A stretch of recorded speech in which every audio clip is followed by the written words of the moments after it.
established rich coming right back at you. I want to start this conversation slow and honest because this is one of those moments that feels powerful on the surface, but feels uncomfortable the longer you sit with it. This is not about Nicki Minaj's talent, and it's not about politics alone. This is about context and who is really using who in this moment. For young men, don't be new scum.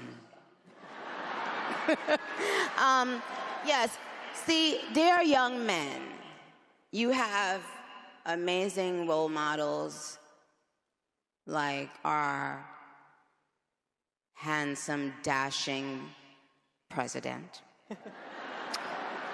And you have amazing role models like the assassin J.D. Vance, our vice president. And when I say that,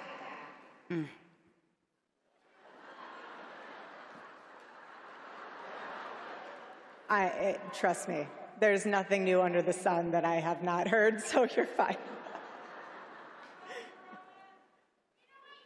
Yes, we did. I love you. I love you. You have to laugh about it, truly. I have been called every single thing, and you know what? God is so good, you let it roll right off your back. And this is what's so beautiful about this moment, because if the internet wants to clip it, who cares? I love this woman. She's an amazing woman. She has a soul and a heart for the Lord. And words are words, but I know her heart, and it doesn't even matter. And you say what you want to say because I know your heart.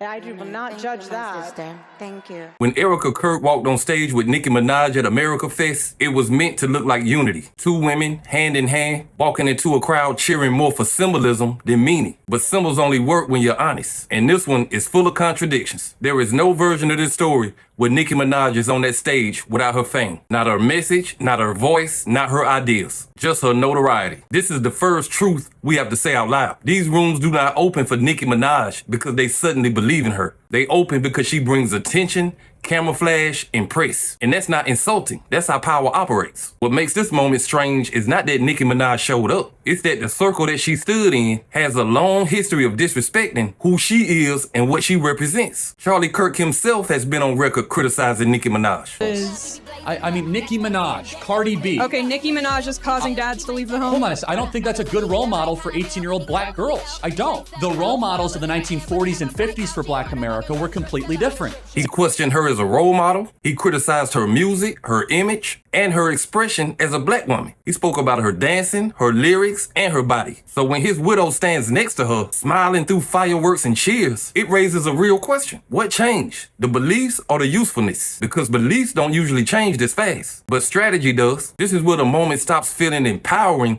and starts feeling transactional, like a photo op in search of validation from both sides. Nicki spoke about hope, she spoke about leadership, she spoke about pride. But pride without context can turn into performance. And performance without honesty can turn into self-deception. When J.D. Vance is praised as someone who makes people proud to be an American, that begs another question. Who was ever stopped from feeling that way? When he says it's okay to be white, introduces race into a conversation that's not supposed to be about race. And that is how division gets dressed up as healing. No one has been asking white Americans to apologize for existing. The real question has always been about accountability in history. Shifting that into a cultural soundbite don't change nothing. It just creates another line for people to stand behind. And that is where Nicki Minaj feels out of place. And that is where Nicki Minaj feels out of place in this moment. Not because she doesn't belong in political spaces, but because this space has never belonged to her unless it benefited them. And that is a hard reality to accept. Fame can open doors, but it can also blind you to why they were open. And understand that just because you welcome don't mean you respect it. This is the moment where we stop pretending like this happened by accident. Nothing about this timing is random. When a public figure walks into a space that once rejected them, it is fair to ask, why now? Motives matter more than applause. He ain't lying. Nicki Minaj did not wake up one morning and randomly decide this was her political home. This was a decision.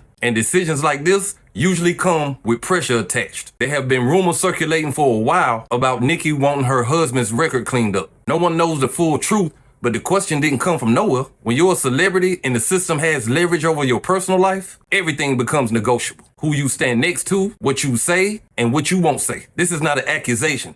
It's a reality of how power works. People with real influence don't need to force anybody to do anything. They just make it clear what is possible and what is not. And this is why the moment feels off to so many people. It don't feel like conviction. It feels like positioning. When Nicki praises people who have openly dismissed her in the past, it creates cognitive dissonance. You can't pretend history don't exist just because the lights are brighter today. Charlie Kirk didn't see her as a role model. He said it clearly, loudly, publicly. So for his legacy to now be linked to her image, that's not growth. That's convenience. This is what happens when politics discovers celebrity culture. The message becomes secondary to the camera angle. And that's where the risks come in for somebody like Nicki. She believes it's respect, but it's really just access. Access is temporary. Respect is not. When J.D. Vance makes statements about race that turn into sound bites, it does not bring people together. It shifts the conversation in a way that benefits one side more than the other. And when race is invoked indirectly, it always lands harder than intended. Words travel far beyond the room they are spoken in. This is why it matters who stands next to you when you speak. Context becomes part of your message, whether you like it or not. Nicki may believe she's bringing balance to a space that lacks it. But history suggests these spaces only borrow culture. They never protect it. Celebrities are useful until they're not. And once the moment passes, so does the welcome. Nicki is not naive. But even smart people can misread rooms when legacy and ego collide.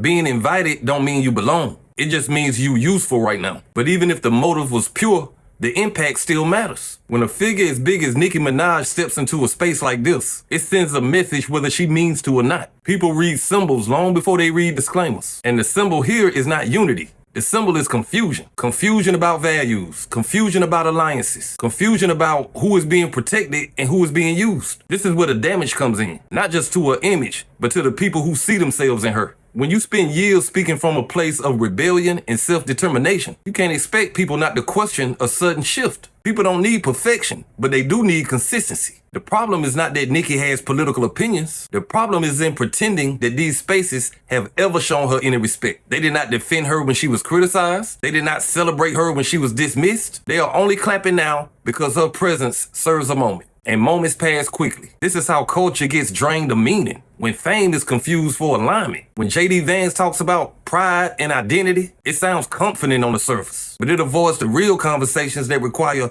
discomfort and honesty. You can't say race don't matter and then keep bringing it up. That contradiction is what people feel, even if they can't articulate it. And this is why Nicki's presence feels out of place. She becomes a buffer in a conversation that was never about her lived experience. This don't make her a villain, it makes her misplaced. Misplaced power is dangerous because it creates false comfort. And it makes people think something has been solved when nothing has. Real change don't come from walking out the fireworks. It comes from consistent action when the cameras are off. And that's the part we never see in these moments. What happens after the applause stops? That's why so many people are unsettled by this. Not angry, just disappointed and confused. Because they know how this ends. The celebrity moves on, the political machine moves on, and the community is left to pick up the mixed messages again. This ain't about canceling nobody. This is about being honest about the room you standing in. Power don't need your voice. It borrows it when it's convenient. The moment you stop being useful, the same room gets quiet. History has shown us that over and over. Real respect don't require fireworks. It shows up even when nobody's watching. And if this moment teaches us anything, it's this. Fame can open doors,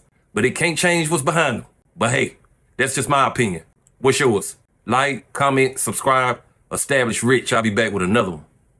Peace.